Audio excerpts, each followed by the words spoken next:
Assalamualaikum warahmatullahi wabarakatuh. Apa kabar anak-anak? Semoga selalu sehat, selalu dalam lindungan Allah Subhanahu wa Ta'ala. Amin.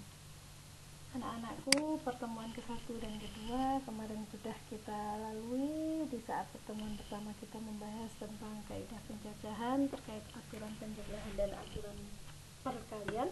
Pertemuan kedua kemarin kita sudah bahas dan sudah kita pahami apa itu permutasi. Cobalah kita pada pertemuan ketiga, yaitu kita akan membicarakan terkait apa itu kombinasi. Kompetensi dasar yang akan kalian peroleh setelah mempelajari ini adalah bagaimana kalian dapat menganalisis aturan penjajahan dan menyelesaikan masalah kontekstual yang berkaitan dengan kaidah penjajahan.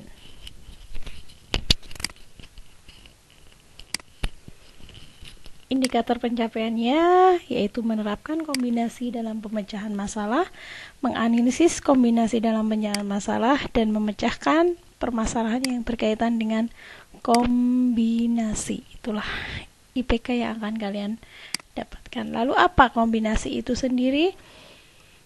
Kalau kemarin kalian pahami bahwa ada permutasi di mana menyusun suatu objek atau beberapa unsur dengan memperhatikan urutan tertentu, namun kombinasi adalah kebalikannya.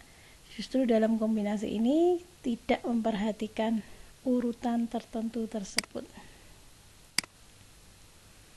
Bagaimana rumus kombinasi? Hampir mirip dengan rumus permutasi.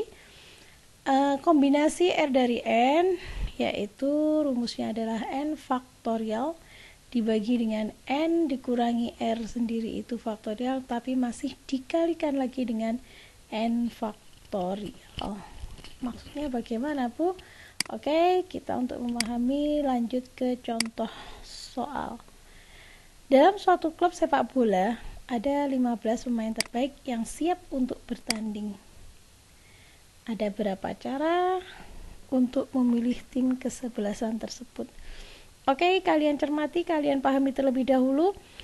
Dalam soal tersebut tersedia ada 15 pemain. Tentunya kalian paham kan?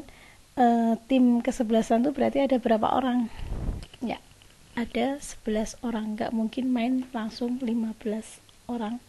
Nah, gimana cara untuk memilih 11 orang itu dari 15 orang? Nah, tentunya di sini yang kalian harus hati-hati, apakah soal ini memperhatikan urutan atau tidak memperhatikan urutan gitu kan. Nah, kapan kalian harus pakai kombinasi dan kapan kita harus pakai permutasi.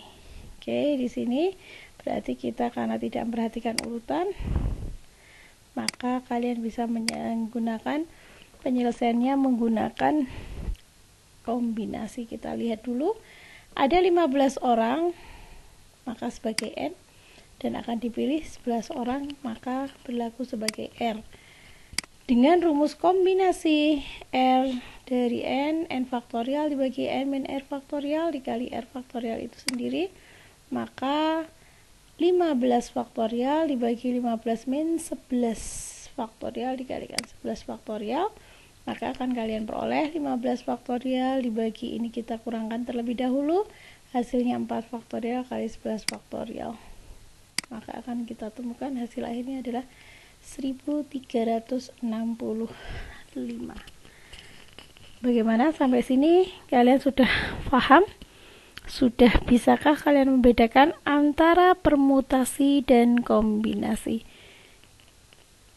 Renungkan kembali, dan Bu Imna ingin menekankan kembali karena sering ketika sudah materi permutasi dan kombinasi terkadang ada kesulitan ketika sudah membaca soal pakai kombinasi atau permutasi gitu kan.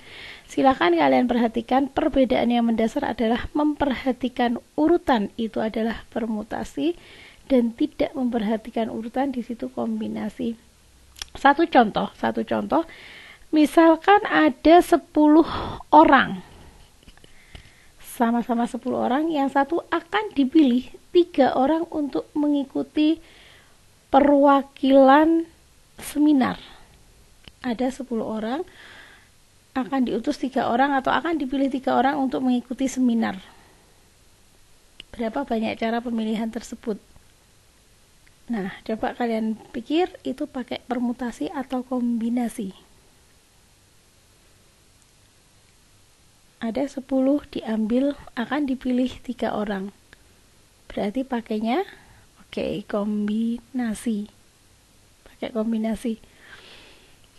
Kalau ada 10 orang, akan dipilih 3 orang sebagai juara 1, juara 2, dan juara 3. Nah, itulah baru kalian di situ pakai permutasi karena ada ketentuan juara 1, juara 2, dan juara 3. Berarti ada urutan, maka menggunakan permutasi. Oke? Lebih memahami lagi, kita lihat contoh kedua. Berapa banyak cara untuk memilih 3 dari 23 putri Indonesia tahun 2020? Kita lihat N-nya berarti di sini adalah 23. Karena akan dipilih 3, maka R-nya 3. Bu, kok itu pakainya kombinasi? Kalian harus hati-hati, hanya dipilih 3. Tanpa ada ketentuan embel-embel juara favorit, juara atau apa gitu kan.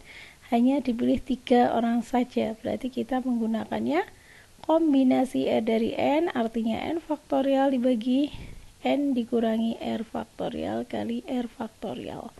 Maka kombinasi 233 sama dengan, kita bisa jabarkan dari sini, akan ketemu hasil akhirnya yaitu 1671.